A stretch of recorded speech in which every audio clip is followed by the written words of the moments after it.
하나님 말씀은 요한계시록 14장 4절 5절 말씀입니다.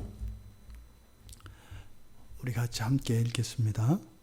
또 내가 보니 아니죠. 계시록 14장 4절 5절 같이 읽겠습니다. 이 사람들은 여자와 더불어 더럽히지 아니하고 순결한 자라. 어린 양이 어디로 인도하든지 따라가는 자며 사람 가운데에서 속량함을 받아 처음 익은 열매로 하나님과 어린 양에게 속한 자들이니 그 입에는 거짓말이 없고 흠이 없는 자들이더라. 아멘. 우리가 어린 양과 함께 시온산에서 새 노래를 부르게 될 터인데, 그 부르게 될 새 노래, 그것을 우리가 지난주 우리가 말씀을 나눴습니다.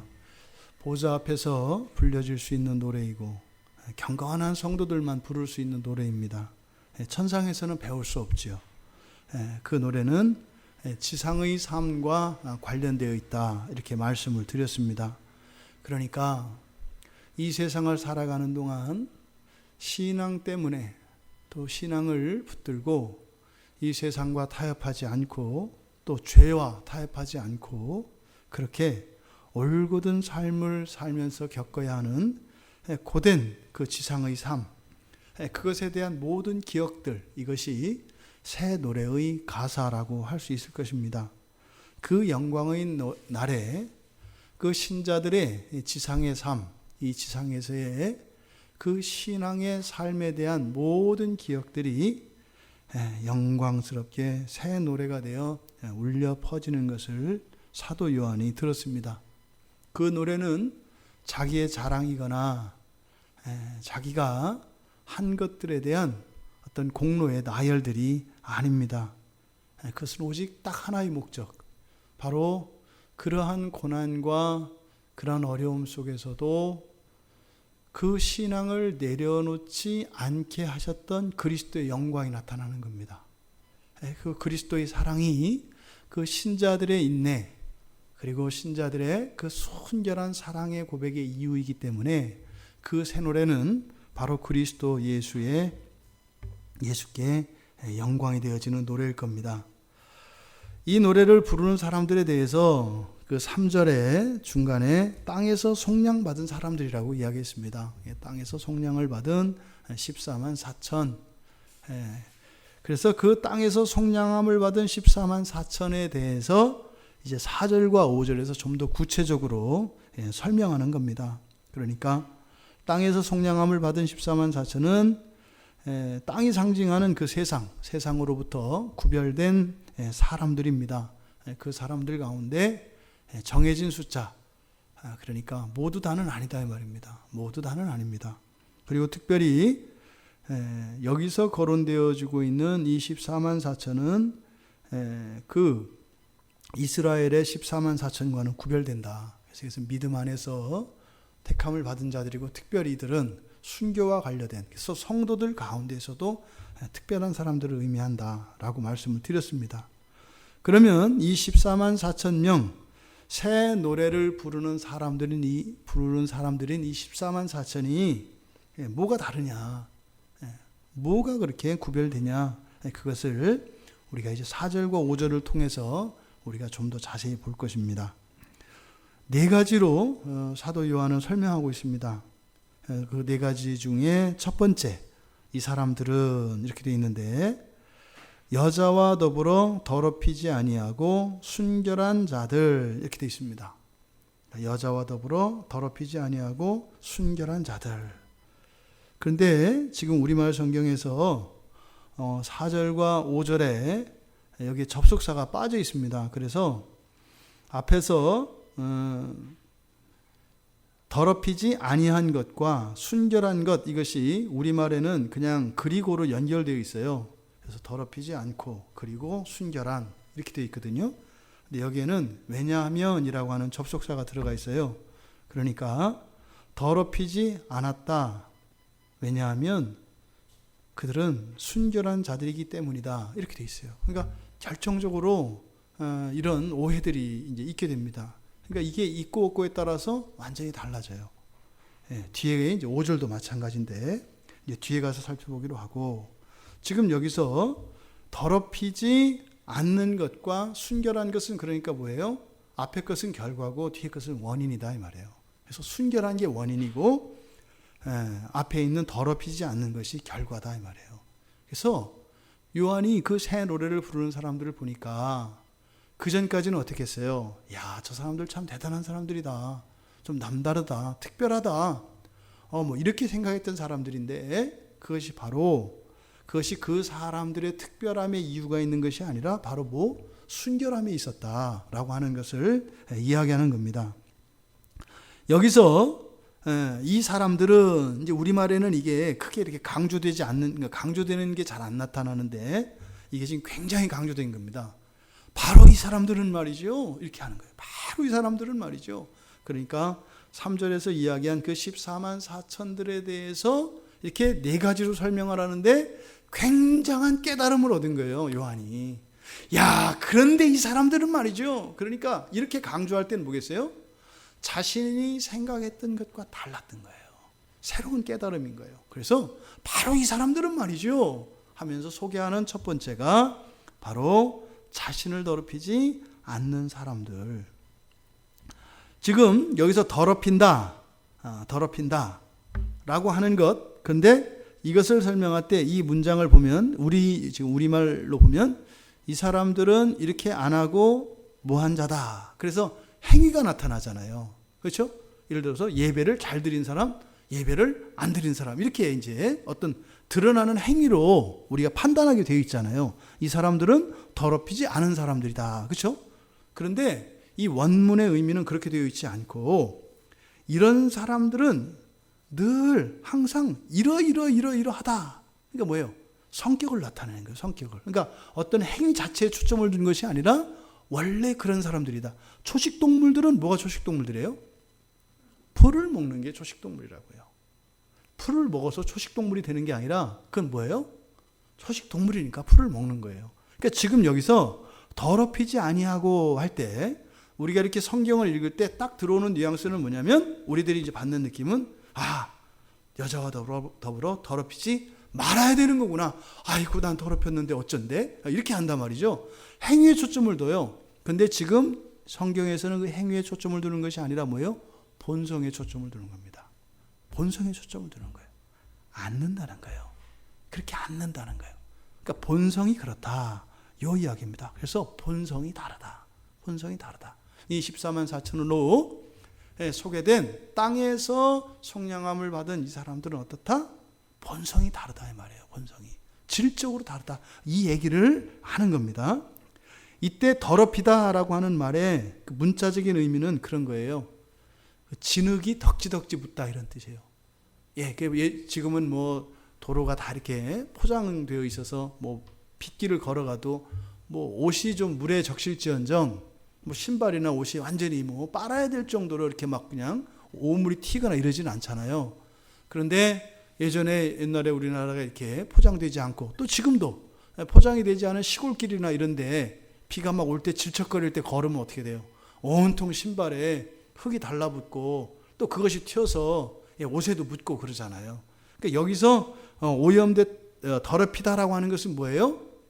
본성 자체에 관한 것이 아니라 무엇인가가 와서 달라붙은 걸 말하는 거예요. 이렇게 때탄 이런 뜻이겠죠. 그러니까 이렇게 더럽혀지지 않는다. 이런 원래 의미가 있어요. 오염되지 않는다라고 하는 의미가. 그런데 여기서는 무엇으로 인해서 더럽혀지지 않는다? 여자와 더불어. 이때 더불어는 함께라는 뜻이에요. 여자와 함께 더럽혀지지 않는다. 이건 지금 구약의 그 성전을 배경으로 하고 있어요.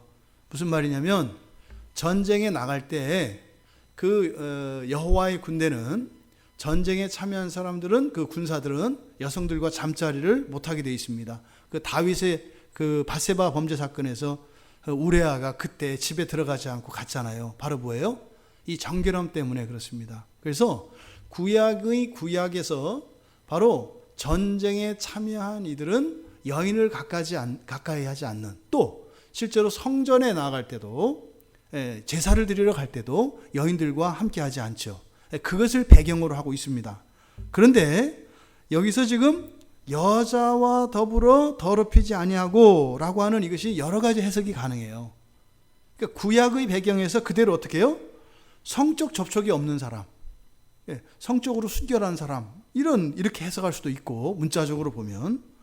두 번째로 여기서는 간음죄를 범하지 않은 사람, 그러니까 정상적인 이런 어떤 부부관계가 아니라 음란죄에 해당하는 불법적인 이런 간음죄를 범하지 않은 사람.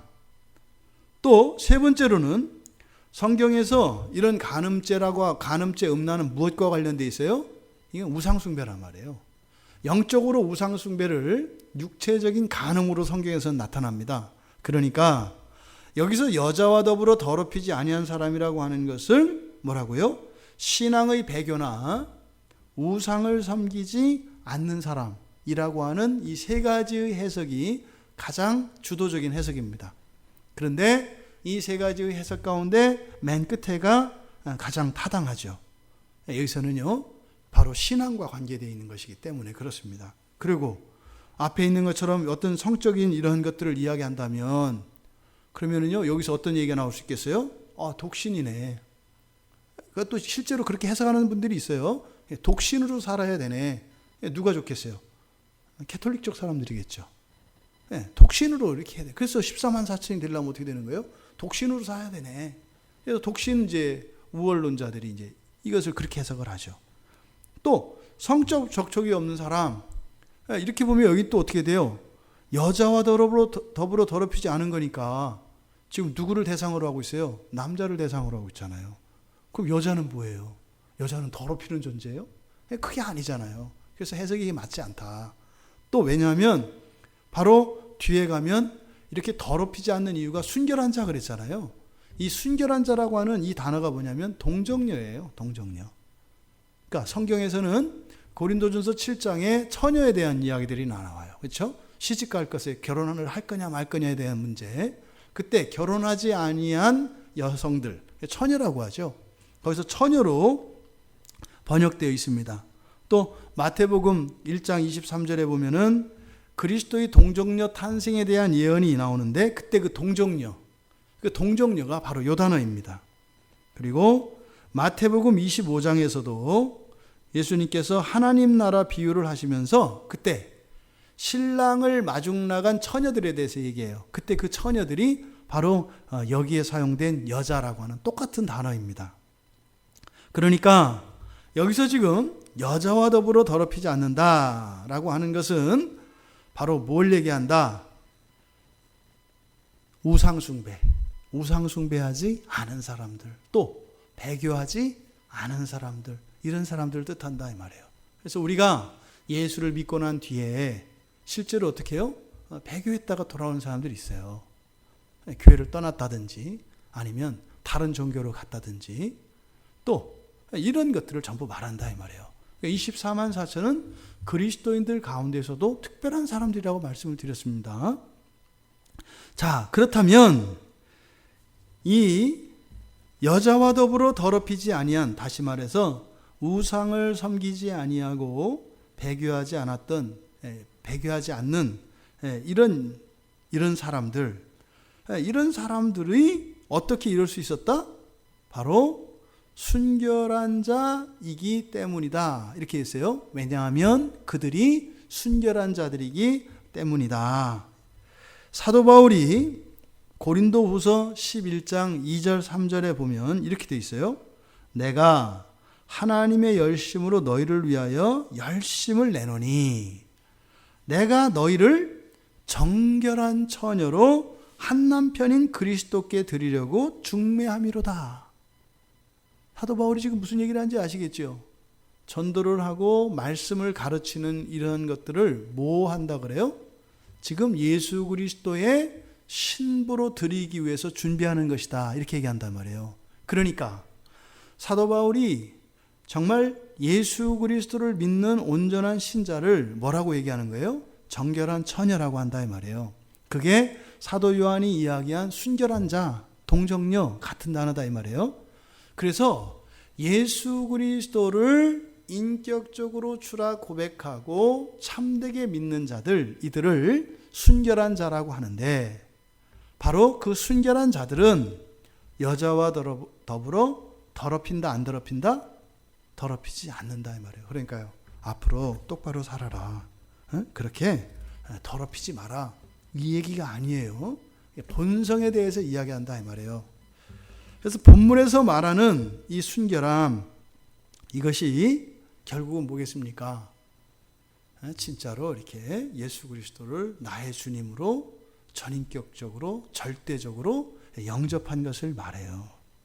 그러니까 여기서 지금 이 순결함이 의미하는 바는 뭐겠어요? 우리가 구원에 대해서 이야기할 때 구원의 서정 전체를 포함하는 말인가요? 하나님의 선택과 부르심과 우리를 의롭게 하시고 날마다 거룩게 하시고 우리를 하나님 자녀 삼으시고 끝까지 견디게 하시고 영화롭게 하시는 전체의 과정을 여기서는 바로 그 순결함이라고 이야기를 하는 것이다. 조심해야 됩니다. 이 순서가 바뀌면 어떻게 되는 거예요? 지금 더럽히지 않음으로써 순결하게 된다라고 하는 순간 어떻게 되겠어요? 율법이 되어버리는 거예요. 이게 율법이 되어버리는 거예요. 또 이렇게 설명할 가능성이 많아요. 왜요?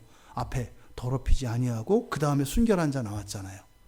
그러니까 여러분, 여자와 더불어 여러분을 더럽히지 마시고 순결한 자가 되시기 바랍니다. 하나도 틀린 거 없잖아요. 그런데 성경은 그거 아니다. 그거 아니다. 우리들이 옳다고 생각하는 도덕관념을 따라갈 것이 아니라 우리는 성경을 따라가야 한다. 그래서 우리가 예수 그리스도를 믿는다라고 하는 것, 우리가 그리스도인이 되었다라고 하는 것, 그것은 뭐예요? 그리스도의 신부로 순결한 정결한 처녀가 됐다는 거예요. 그럼 우리는 본성이 어떻다는 거예요? 그렇게 우상을 숭배하거나 그런 사람들이 아니라는 거예요. 그런데 내가 지금 하고 있으면요, 일부러 하고 있다는 거예요. 일부러. 이게 지금 도덕적 판단을 얘기하는 게 아니라 정신 차리게 해주는 거예요. 왜요? 우리는 나는 어쩔 수 없어. 뭐 교회 나온 지 얼마 안 돼서 난 믿음이 없어서. 거짓말하지 말라는 거예요. 예수 믿는 사람들은 그렇게 할 수 있는 게 아니라는 거예요. 두 번째로 어린 양이 어디로 인도하든지 따라가는 자, 이렇게 있습니다. 어린 양이 어디로 인도하든지 따라가는 자들. 여기서요, 이 따라간다라고 하는 이 말이 가지고 있는 의미를 우리가 잘 살펴야 합니다. 따라간다라고 하는 말은 뒤처져서 따라가는 걸 말하지 않아요. 그런 의미도 있죠. 따라간다라고 하는 것은 뒤따라가는 거잖아요. 그죠? 그런데 여기에 사용된 이 따라간다라고 하는 이 말이 가지고 있는 의미가 뭐냐면요, 길이 아닌 곳으로 간다, 이런 의미가 돼요. 길이 아닌 곳으로 간다. 그러니까 여기서 어린 양이 어디로 인도하든지 따라가는, 이렇게 얘기를 한 거예요. 그러니까 뭐겠어요? 내가 보기에는 여기가 지금 길이에요. 그런데 어떻게 되는 거예요? 길을 벗어나서 막 위험한 골짜기로 가는 거예요. 거기를 따라가는 거를 따라간다고 한다 이 말이에요. 근데 우리가 생각할 때는 단지 그냥 말 잘 듣고 하라는 대로 하고, 이걸 이제 보통 우리가 생각하게 되는데, 성경에서 이야기하는 따라간다는 말은 그게 아니에요. 그러니까 뭐겠어요? 내 생각에 이건 길이 아니고 이건 큰일 날, 이게 뭐 길이 아니라 이거는 사망으로 가는 길이다, 이렇게 할지라도 따라간다 이 말이에요. 그러니까 새 노래를 부를 이 14만 4천이라고 하는 사람들은 어떤 사람들이다? 어린 양이신 예수 그리스도를 따라가는 자들인데, 어린 양을 따르기는 따른데 어떻게? 언제나 어디서나 어떻게나 절대적으로 따른다 이 말이에요. 이럴 때는 따르고 저럴 때는 안 따르고 생각해보고 따르고 이런 것이 아니라 무조건적으로 절대적으로 따르는 자들이다 이 말이에요. 그러니까 여기에는 방해가 있을 수 없고요, 따르는데 불가능이 있을 수 없어요. 핑계도 있을 수 없고요, 주저함도 있을 수가 없습니다. 그들은요, 어린 양이신 그리스도 예수께서 가시면 그냥 무조건 따라갈 겁니다. 그러니까 이 사람들은 길을 잃어버릴 일이 있을까요, 없을까요? 없어요. 길을 잃어버릴 일이 없어요. 그러면요, 주님이 찾아갈 일이 있어요, 없어요? 없어요. 찾아갈 일도 없고 길을 잃을 일도 없다 이 말이에요. 이게 어쩌면 예수님 따라가는 것 자체가 길을 잃은 거인지도 모르죠. 근데 그리스도는 뭐예요? 그리스도가 길이죠. 나 있는 탄탄대로가 길이 아니라 그리스도가 길이죠. 그러니까 여기서 바로 어린 양을 따르는 자들이라고 하는 것은 곧 뭐겠어요? 어린 양이 곧 길이라는 거예요. 어린 양이 낭떠러지로 가면 그냥 가는 거예요. 항상 그들은요, 주님만 바라보면서 주님만 따라갈 것입니다. 여기서 지금 우리가 눈여겨보아야 하는 것은 양들의 판단이나 동의가 전혀 고려되고 있지 않아요. 옳으냐 그르냐, 안전하냐 어떠냐, 내 형편이 어떠냐, 이게 전혀 고려되어 있지 않아요. 어떻게 해요? 그냥 주님만 따라가는 거예요. 그러니까 오히려 길이 아니고 길을 벗어났다고 여겨질지라도 따라가는 걸 말합니다. 아이고, 이런 말을 어떻게 들어요? 오늘날 이 철저한 개인주의와 인본주의에 또 이런 합리주의와 그 과학지상주의에 물들어 있는 이 세대에 어떻게 따라요? 일단 설명을 해보고 갈지 안 갈지 결정할게요. 이렇게 하는 게 이 시대가 아주 정상적이고 지성적인 사람들의 태도인데 어떻게 무조건 따르냐 이 말이에요. 그러니까 이 말씀을 보면서요, 우리들의 그 옛 신앙의 선배들이 생각이 나요. 보통 우리는 그 사람들을 뭐라 그래요? 맹목적 추종 이렇게 얘기하잖아요. 그걸 어떻게 해요? 되게 무식한 걸로, 시대에 떨어진 거로 알잖아요. 그런데 이 말씀에 비춰보면 그분들이 오히려 더 성경에 부합한 거예요. 오히려 그분들이. 지금 여기서 따라간다고 하는 말이 그렇다. 그 다음에 이제 세 번째로 제시된 사람은 바로 사랑 가운데에서 속량함을 받아 처음 익은 열매로 하나님과 어린 양에게 속한 자들이다. 여기도 이제 약간 이제 의역이 되어 있습니다. 하나님께 속한 자들이다.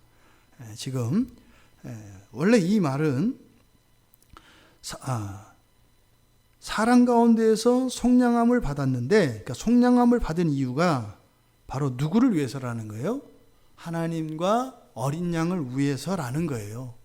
그래서 하나님과 어린 양을 위해서 속량함을 받은 사람들인데 어떻게 하나님께 어린 양과 하나님께 우해요? 바로 첫 열매로서. 그러니까 이걸 정리하면 어떻게 되겠습니까? 이 새 노래를 부르는 사람들은 하나님과 어린 양의 첫 열매로서 속량함 받은 사람들. 그러니까요, 목적이 있다 이 말이에요. 이들의 속량은 무엇을 위한 것이라고요? 하나님과 그 아들의 무엇을 위한 첫 출발의 시다 이 말이에요. 여러분, 이 말씀이 이 의미가 여러분들에게는 어떤 사건하고 이렇게 같이 연결이 지어지지 않으세요? 창조 얘기하고 연결되지 않으세요? 하나님께서 이 세상을 창조하시고 이 세상을 하나님께서 다스리실 그것을 사람에게 맡기잖아요. 그때 첫 사람이 누구였어요? 아담이었다고요. 바로 아담과 하와가 첫 창조의 첫 사람으로서 하나님의 창조 세계를 다스리게 하셨지요. 그런데 타락해서 끝나버렸죠. 그리고 이제 재창조의 일들이 일어난다 그랬잖아요. 그러니까 새하늘과 새 땅에서 바로 그 첫 열매라고 하는 것은 그 새하늘과 새 땅을 다스릴 첫 세대를 말한다 이 말이에요. 이게 누구예요? 이 세상을 살았던, 그러니까 예수 그리스도의 재림 이전에 초림과 아니죠, 역사 속에서 살았던 재림 이전에 타락 이후 재림 때까지 살았던 사람들 가운데 그리스도인들을 말하는 거죠. 그 가운데에서 앞에서 이야기했던 우상을 섬기지 않고 더럽히지 않는 이런 사람들, 이 사람들이 바로 뭐라는 거예요? 새하늘과 새 땅의 아담이라는 얘기예요. 여기서 지금 이 처음 익은 열매라고 하는 의미가 그런 뜻이다. 여기서 속량함을 받는다, 이건 돈 주고 산다는 뜻이에요. 돈 주고 샀다, 이걸 속량이라고 그러는 거예요. 사람들 가운데에서 돈 주고 샀다. 그래서 소유권이 누구에게 있다? 하나님께 있다. 그래서 지금 우리말 성경에서는 그거를 뭐라 그랬어요? 속한 자들이라고 이제 번역을, 의역을 해서 그렇게 한 겁니다. 돈을 주고 샀다 이 말이에요. 그런데 돈을 주고 사는 행위는 단 한 번입니다. 딱 한 번이에요. 언제겠어요? 예수 그리스도의 십자가 사건이에요. 예수 그리스도의 십자가의 그 보혈의 피로 바로 이 세상에 있는 사람들 가운데에서 하나님이 택하신 자들을 샀다 이 말이에요. 그러니까 그건 한 번으로 족해요. 이례적인 사건이에요. 그래서 예수님의 피값으로 단 한 번에 그 값을 치러진 것이 어떻게 해요? 완전하게 값이 치러진 거다. 그런 의미가 이 안에 들어있고, 또 지금 하나님께서 이들을 샀다라는 거죠. 그러니까 우리에 의해서 이렇게 된 게 아니라 하나님의 절대적인 주권에 의해서 사짐을 당한 거예요. 우리의 입장에서 보면 이 14만 4천이라는 것은 자신들의 무엇으로 된 게 아니라 사실은 뭐예요? 하나님의 절대 주권으로, 하나님의 은혜로 그렇게 되어진 사람들이다.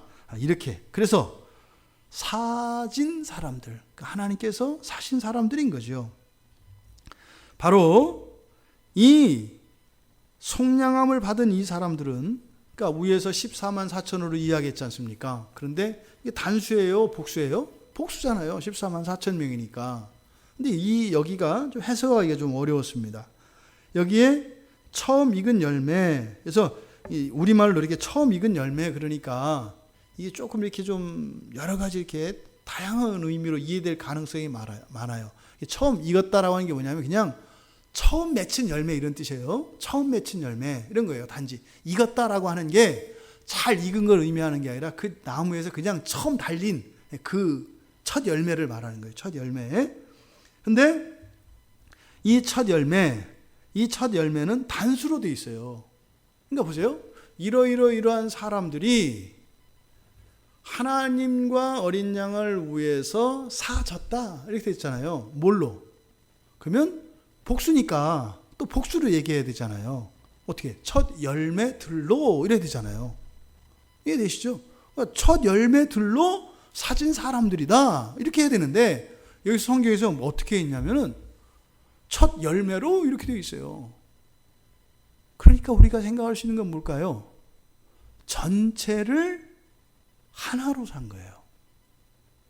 이게 무슨 의미인가 하면 바로 하나의 교회로서 사진 사람들 이런 의미예요. 그러니까요. 각자가 다 동일해요? 동일하지 않아요? 동일하지 않아요. 다양성이 있어요. 그런데 이 모두가 하나로, 교회로서, 하나의 교회로서 완전해지는 거예요. 지금은요, 생각해 보세요. 이 세상에 어떤 한 사람이 절대로 필요한 사람이 있어요? 이 세상에? 절대로 필요한 사람이 있어요? 없어요. 절대로 필요할 줄 알죠. 근데 사라지고 나보면은 아무 표시도 안 나요. 아무 변화도 안 일어나요. 뭐 어려움이 생길 줄 알았더니 전혀 변화가 안 일어나고 오히려 뭐 더 좋다. 뭐 이렇게 되는 경우들이 많아요. 근데 이때는요. 절대적인 필요해요. 절대적인 필요해요. 이때는 전체가 하나를 이룬대요. 그러면 이 중에 하나라도 빠지면 돼요, 안 돼요? 안 되는 거예요. 아, 천국과 이 다음에 이루어질 그 나라와 지금이 참 다르구나. 지금은요. 우리들 하나가 절대적인 존재처럼 생각하는데 사실은 아니고 그때는 뭐예요? 우리가 절대적인 존재가 아닌 것 같은데 왜? 아니에요. 왜? 한 사람이 모든 걸 다 갖추고 있지 않다 이 말이에요. 그런데 하나라고 하는 교회의 입장에서 놓고 보면은 없어서는 안 되는 절대적인 존재다 이 말이에요. 부분으로서 절대적이다 이 말이에요. 부분으로서 절대적이다. 이게 여기서 그 첫 열매 이것을 단수형으로 쓴 의미이겠다. 그러니까요. 바로 하나님이 택하시고 거룩하게 하시고 의롭게 하시고 양자 삼으시고 영화롭게 하시는 그 모든 이들이 하나가 되어서 그 재창조의 주역들이 된다라는 것을 우리가 알 수 있다 이 말입니다. 어느 한 사람도 없어서는 안 돼요. 어느 한 사람도. 그러니까 주님이 오시는 날이 이렇게 자꾸 지연되는 것 같고 그런 거예요. 왜요? 단 한 사람도 빠뜨릴 수가 없어요. 왜요? 절대적이기 때문에. 절대적이기 때문에. 그래서 예수님이 하셨던 그 한 마리의 잃어버린 양이라고 하는 것이 이 종말론적인 관점에서 이게 이해가 되겠구나. 그러니까 여기서 지금 이야기하는 첫 열매 이들은 바로 목적론적 존재이고 그런 하나님의 창조의 섭리와 다르지 않다 이 말이에요. 단순히 이때 속량함을 받았다고 하는 것은 바로 우리들의 운명에만 의미가 있는 것이 아니라 그것보다 더 큰 의미는 뭐다? 하나님의 창조 세계 전체에서 차지하는 그 역할과 사명이 더 초점을 맞추고 있다라고 하는 겁니다. 그 다음 네 번째 이제 5절에 나오는데 그 입에 거짓말이 없고 흠이 없는 자들이더라. 4절의 처음과 5절의 끝, 이 네 가지의 이 새 노래를 부를 사람들, 그 사람들에 대한 이 네 가지의 소개 가운데 처음과 끝은 어떻게 되어 있다? 접속사들이 들어가 있다. 그래서 이것도 어떻게 돼요? 그 입에 거짓말이 없고 흠이 없는 자들 이렇게 하는 것이 아니라 흠이 없기 때문에 거짓말이 없는 사람들 이렇게 해야 된다 이 말이에요. 그러니까 우리들이 그리스도를 믿는다라고 하는 것은 어떻게 된 거다 이 말이에요? 흠이 없다. 그래서 많은 사람들에게 존경받고 있는 그 옥하는 목사님이 요 이름을 딴 거 아니에요.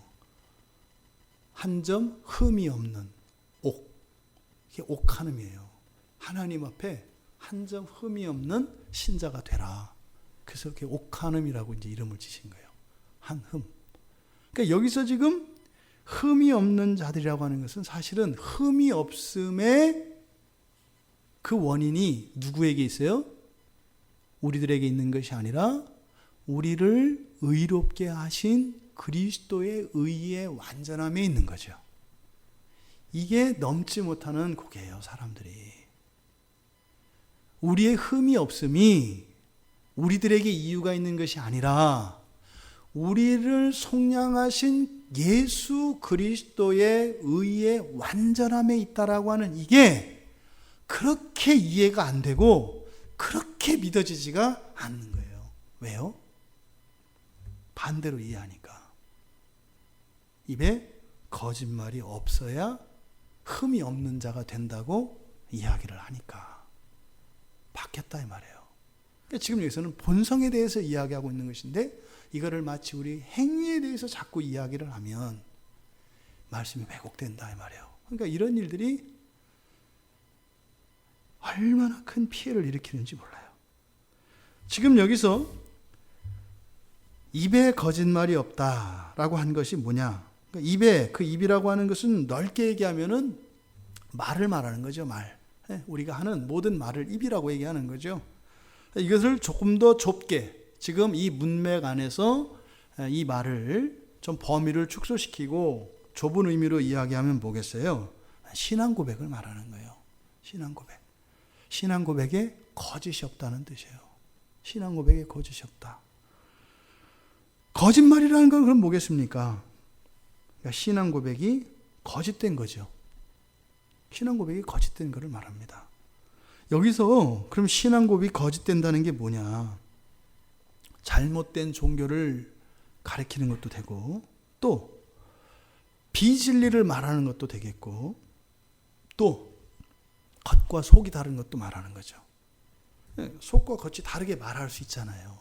그냥 말로만 하는 마음의 중심에서가 아니라 속과 겉이 똑같은 그게 아니라 뭐 오늘 새벽에 우리가 봤던 것처럼 그 속내를 가지고 있는, 이 다음에 이렇게 저 지옥으로 떨어지지 않고 이렇게 천국으로 가기 위해서 이렇게 다윗이 마치 그 아기스의 그 이렇게 자기 충성심을 보이려고 이렇게 하는 것처럼 이런 것도 거짓인 거죠. 그러니까 여기서 입에 거짓말이 없다라고 하는 그것은 바로 우리들의 신앙과 관련되어진 모든 오류와 속과 겉이 다름과 거짓된 가르침들과 이 모든 것들을 다 포함하는 말이다. 우리가 이렇게 될 수 있겠어요? 없겠어요? 없죠. 왜요? 아니, 원죄로 타락한 이후에 우리가 본성적으로 완전히 다 망가졌다며. 그렇게 될 수 있어요? 없어요? 없잖아요. 그런 사람들한테 입에 거짓말이 없게 하라. 그럼 뭐겠어요? 너는 맨날 죄인이니까 꼼짝 말고 가만히 있어. 뭐 이런 거 아니겠어요? 그 얘기가 아니다 이 말이에요. 지금 사도 요한이 이야기하는 이것은 바로 흠이 없는 자들의 그 속성, 본성이 어떤 것인지를 가르쳐 주는 거예요. 왜 가르쳐 줄까요? 알 수 없으니까. 알 수 없으니까 가르쳐 준다 이 말이에요. 그래서 이걸 맨 처음 시작할 때 사도 요한이 뭐라고 그랬다고요? 이 사람들은 말이지. 잘못 생각했던 거예요. 사도 요한이 이 말씀을 기록하기 전까지는 사도 요한도 잘못 생각한 거예요. 생각해 보세요. 예수님 제자들이 어떻게 살았나. 예수님 말씀 안 듣고 거슬 놈들은 다 죽여버리고, 거짓 종교자들과 시원찮은 놈들은 다 없애버리고, 그렇게 하려고 그랬잖아요. 근데요, 모르는 거예요, 사람들은. 자신들도 몰랐지만 그런 사람들도 모르는 거예요. 심지어는 그렇게 예수님한테 야단맞던 종교 지도자들, 바리새인이나 사두개인이나 대제사장들, 그 사람들에 대한 사도 요한의 마음이 어떻겠어요? 바뀌었겠죠. 그래서 바로 이 사람들은 말이지 이렇게 이야기하는 거예요. 모르는 거예요, 본인들은. 그래서 이 흠이 없다라고 하는 것은 완전한 의의 근거이신 예수 그리스도를 믿는 것, 예수 그리스도를 믿고 구원받은 것, 이것이 무엇인지를 얘기하는 것이고, 그런 사람들은 입에 거짓말이 없다라고 하는 것은 없어야 한다라고 하는 것이 아니라 사실은 그런 거짓말을 할 필요가 있다 없다? 없다는 거예요. 근데 이 말씀과 비슷한 이야기를 히브리서 기자도 합니다. 히브리서 9장 14절에 보면 이렇게 돼 있어요. 하물며 영원하신 성령으로 말미암아 흠 없는 자기를 하나님께 드린 그리스도의 피가 어찌 너의 양심을 죽은 행실에서 깨끗하게 하고 살아계신 하나님을 섬기게 하지 못하겠느냐? 무슨 말이에요? 거짓말 하지 않는 사람으로 바꿀 수 없을까? 있다 없다? 있다는 거예요. 있고도 남는다는 거예요. 그런데 우리는 하나님의 말씀은 그렇다고 하는데 우리의 삶의 환경을 보면 그래요, 안 그래요? 안 그렇다 이 말이에요. 그러니까 어쩌면 사도 요한도 이전까지는 그렇게 안 된다고 생각했을 가능성이 많아요. 이 본문의 뉘앙스를 보면. 그러니까 지난번에도 말씀드렸죠. 대부분의 그리스도인들이 사람의 본성은 변하지 않는다고 공공연하게 이야기한다 이 말이에요. 왜요? 살아보니까, 만나보니까 그렇더라. 다른 사람들이 또 그 얘기 들으면 반박을 할 수가 있어요? 없어요? 없어요. 왜? 안 그런 사람을 못 봤으니까. 보세요. 적지 않은 분들이 자꾸 이렇게 경험적인 신앙을 한다고 그들을 우습게 봅니다. 뭐 기적 체험 이런 거 한다고. 그런데 정작 그들은 기적이나 이런 것만을 경험이라고 하고 근본적인 교리에 대해서는 본인들의 경험을 믿잖아요. 똑같은 거죠. 은사자를 따라다니는 거나 자기들이 경험한 바에 의해서 성경의 말씀을 맞다 그르다 판단하는 사람들이나 뭐가 달라요? 똑같은 경험을 따라가는 사람들이죠. 단지 한 사람들은 어떤 신비적인 것을 따라가느냐, 한 사람들은 지성적이고 이성적인 것들에 대해서 증거를 요구하느냐 차이일 뿐이지 사실은 그 근본 바탕은 똑같은 거죠. 히브리서 기자가 하는 말씀이 무슨 말씀이겠어요? 흠없는 자들이 죽은 행실, 즉 거짓에서 벗어날 수밖에 없다는 거예요. 흠없는 것의 이유가 뭐다? 바로 예수 그리스도의 피라고요. 그런데 그것이 단번에 이루어지진 않죠. 그죠? 완성이 되는 건 언제예요? 예수 그리스도의 재림을 빼놓으면 안 돼요. 예수 그리스도의 재림 시에 되는 것이지 그 전에 되는 게 아니다 이 말이에요. 또 어떤 사람들은 너무 유난스럽게 그 이전에 된다고. 이 사람들이 웨슬리 신앙을 따르는 사람들이에요. 그렇게 안 된 사람들은 또 가짜라고 이야기를 하고, 또 어떤 사람들은 아이고 그런 일은 아예 안 일어나는 거니까 본성이면 일어나는 거 아니다. 다 성경과 상관없이 자기들의 주장을 이야기한다고요. 왜요? 자기들의 생각과 경험이 중요하기 때문에 그러는 거예요. 오래 고행을 하거나 이렇게 본 사람들은 그 가능성을 봐요. 야, 흠없이 될 수도 있겠다라고 하는 가능성을 본다고요. 진짜로 극도의 고난이나 어려움 속으로 들어가면은요, 정욕이 사라져요, 다 사라져요. 깨끗한 마음이 되는 것 같아요. 근데 기력이 이렇게 생기면 어떤다고요? 정욕이 같이 살아나요. 그러니까 그렇게 하려면 어떻게 해야 돼요? 죽어야 돼요. 그게 아닌 거죠.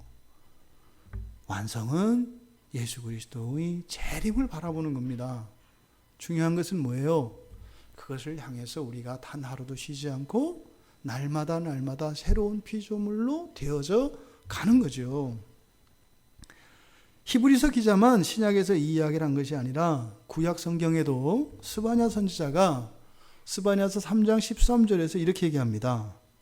이스라엘의 남은 자는, 그러니까 지금 여기서 14만 4천과 여기서는 남은 자, 이것이 문맥상 서로 통합니다. 이 남은 자는 이렇게 얘기해요. 악을 행하지 아니하며 거짓을 말하지 아니하며 입에 거짓된 혀가 없으며. 똑같죠. 근데 이스라엘 사람들이 스바냐 선지자의 말을 들었단 말이에요. 근데 그런 사람을 본 적이 있어요, 없어요? 없어요. 그러니까요, 그냥 해도 되나 보다, 그렇게 산 거죠. 이들은요, 돌아간 겁니다. 아니구나. 행위가 중요한 것이 아니라 행위보다 더 먼저 중요한 것은 뭐예요? 아니구나. 그래서 말씀으로부터 등을 돌리고 왔던 길로 되돌아가는 거예요. 이게 문제다 이 말이에요. 이미 지금 여기서 이야기한 이 네 번째, 그 입에 거짓말이 없고 거짓말이 없는 사람들. 왜요?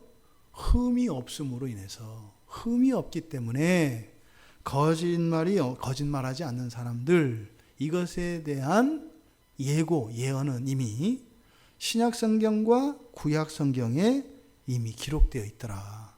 그러니까 어쩌면 사도 요한이 그 말씀의 성취를 여기서 경험하고 그것을 이제서야 믿게 되었을 가능성이 매우 많아요. 왜요? 말씀드렸던 것처럼 이 네 가지에 대한 14만 4천에 대한 이 진술들은 사도 요한이 예전에는 갖지 못했던 생각이기 때문에 그래요. 이날 이 자리에서 깨달은 것이기 때문에 그래요. 거짓말을 하는 자들은 적그리스도의 영을 받은 자들이다 라고 사도 요한이 요한일서 2장 22절에서 이야기를 해요. 그들은 멸망받을 운명을 가진 사람들이라 그래요. 그러니까 거짓말하지 않는 이 흠이 없는 이 사람들은 바로 멸망받을 운명을 가진 그 사람들과 대조되는 것을 지금 여기서 얘기하는 거예요. 이 사람들 어떤 사람들이에요? 새 노래를 부를 사람들이라는 거예요.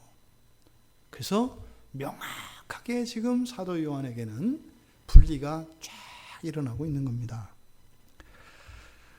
사도 요한은 새 노래를 부르는 사람들을 네 가지로 설명을 했습니다. 그런데 이 네 가지를 조금 우리가 묵상을 해보면 첫 번째와 두 번째 그리고 세 번째와 네 번째가 어떤 상관관계가 있는 것을 우리가 알 수 있어요. 첫 번째는 여자와 더불어 더럽히지 않는 사람들이잖아요. 14만 4천에.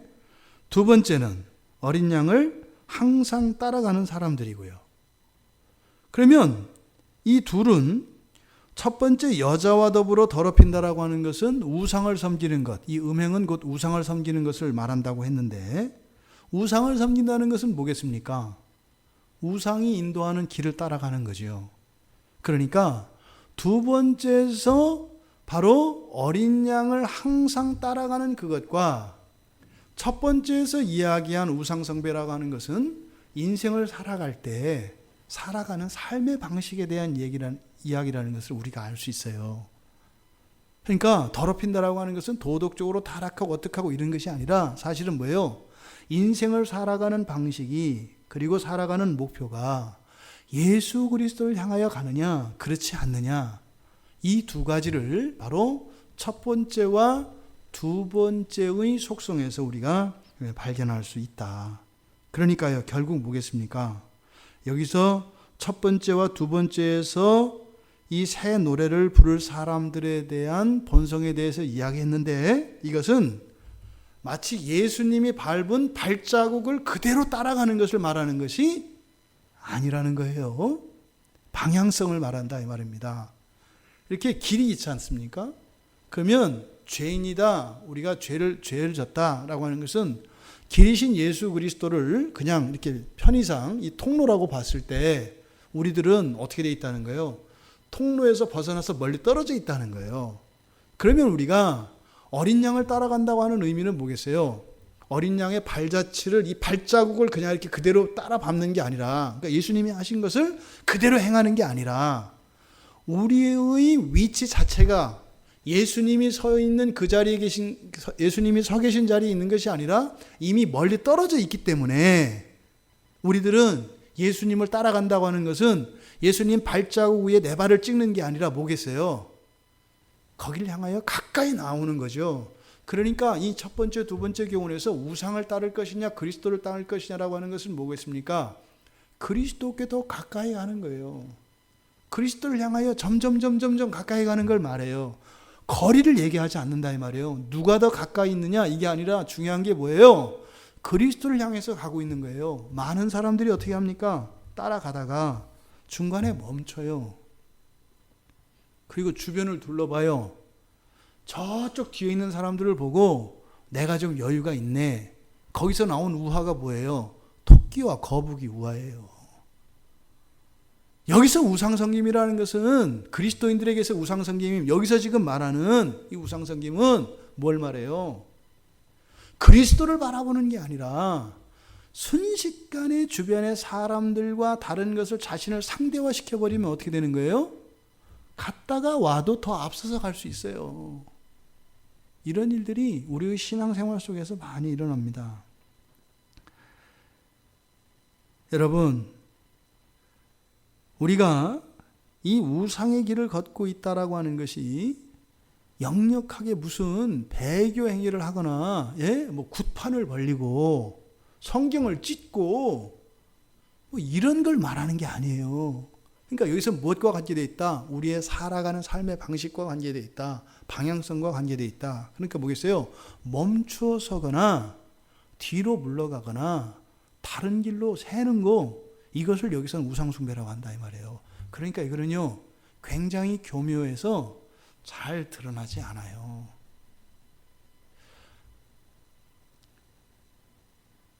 우리가 이렇게 교회 공동체를 이루어서 시작을 하면서 느끼는 게 뭐냐면 참 많은 사람들이 목표를 향해서 날아가던 화살이었는데 가다가 이렇게 빗나가는 화살들이 참 많구나.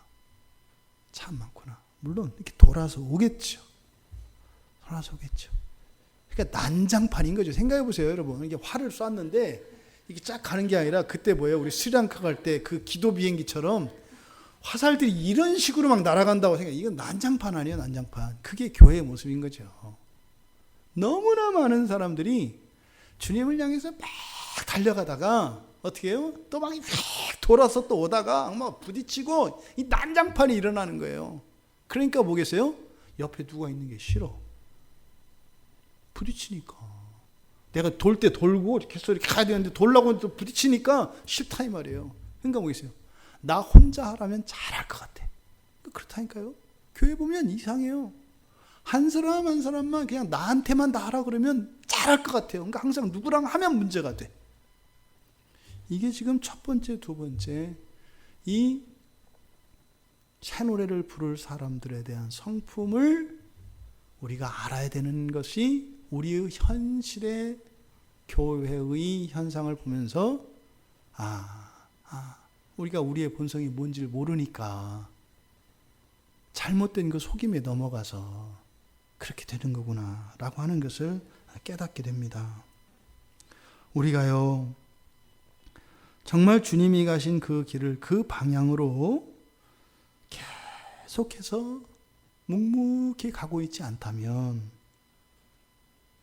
사도 요한은 우상의 길을 걷고 있다라고 말씀하시는 거예요. 날마다 신앙과 인격과 삶의 진전이 일어나고 있지 않다면 우상의 길을 걷고 있다고 이야기하는 거예요. 이 우상의 길을 가는 것이 뭐 아무리 생각해도 그렇게 잘못된 것 같지 않아. 그리고 어쩔 수 없는 것 같아. 또 돌아보니까 누구라도 다 그러는 것 같아. 고민도 되지 않고 또 그걸 누가 잘못이라고 하면 화나. 그리고 막 반감이 들어. 이렇다면 또 이런 말씀들이 전혀 감동이 안 된다면 자신의 신앙을 진지하게 점검해 봐야 합니다. 진지하게 점검해 봐야 합니다.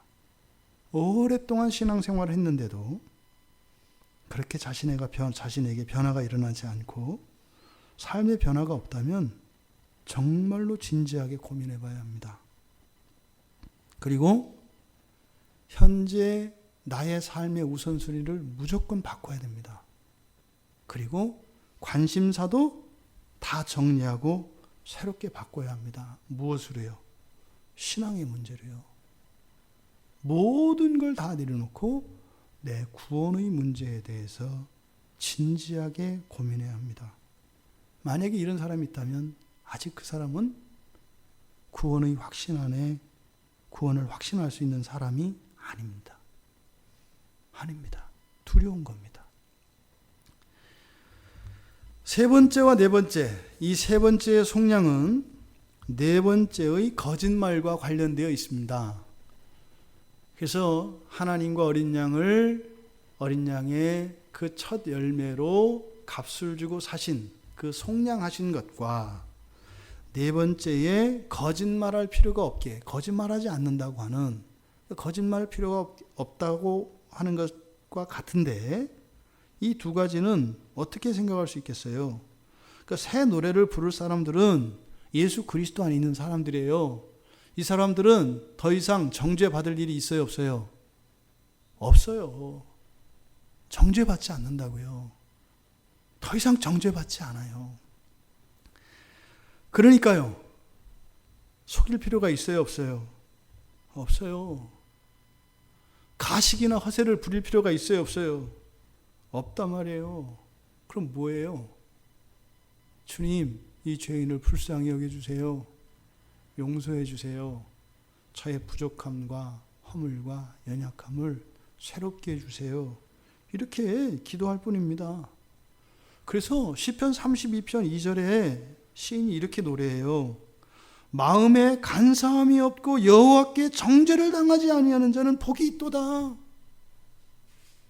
이 누굴 말하는 거예요? 그리스도인을 말하는 거예요. 그리스도인을. 사람이 본성적으로 간사함이 없고 또 죄짓지 않아서 정죄당하지 않는 사람이 어디 있어요? 없다고요. 그런데 누가 그렇게 된다고요? 그런 사람들을 흠이 없는 사람들이라고 이야기하는 거예요. 남을 판단하는 사람은요, 자신을 또한 판단하게 되어 있습니다. 남을 판단하는 만큼 그 판단하는 잣대로 자신을 판단해요. 그래서 결국에는요, 그 판단이 의로움을 드러내는 것 같지만 결국에는 그 판단으로 자기가 죽어가요. 욥의 세 친구들이 그랬습니다. 욥의 세 친구들이. 욥기 32장 33절에 보면 그렇게 나와요. 세 친구들이 욥을 판단해요. 근데 결국에는 그 판단에 자기들이 죽죠. 자기들이 죽어요. 그런 겁니다. 예수 그리스도 안에 있는 자들에게는 더 이상 정죄함이 없습니다. 누가 누구를 정죄하겠어요? 누가 누구를 정죄하겠어요?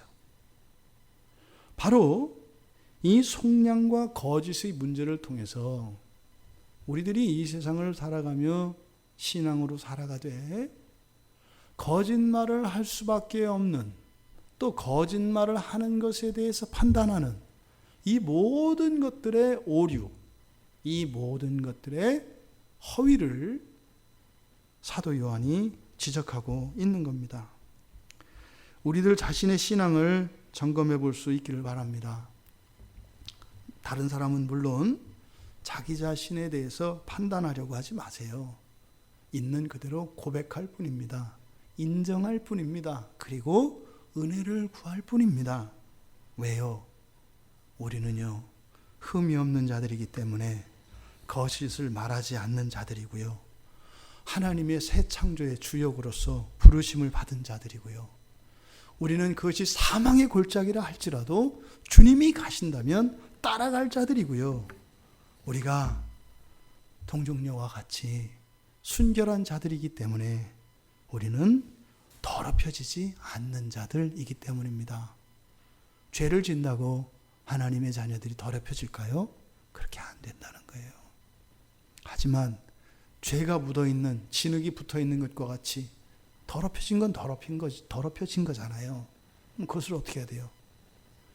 씻겨달라고, 정화시켜달라고, 예수 그리스도의 보혈의 피로 나를 깨끗이 해달라고, 이렇게 주님의 은혜를 구해야 할 것입니다. 성경 말씀에 귀 기울이며 순종하며 살아갑시다. 그리고 그 말씀이 비춰주는 우리 자신, 우리의 내면과 우리의 삶 속에 묻어있는 오염과 불결들을 인정하고 그것을 감추려고 하지 말고 하나님의 은혜를 구하며 나갑시다. 왜요? 우리는 마지막 날에 보좌 앞에서 새 노래를 부르기를 소망하기 때문입니다. 여러분, 그 날에 그 새 노래를 부를 사람들로 그렇게 준비되어져 가는 우리 모두가 되기를 주님의 이름으로 축원합니다. 말씀을 생각하며 우리 같이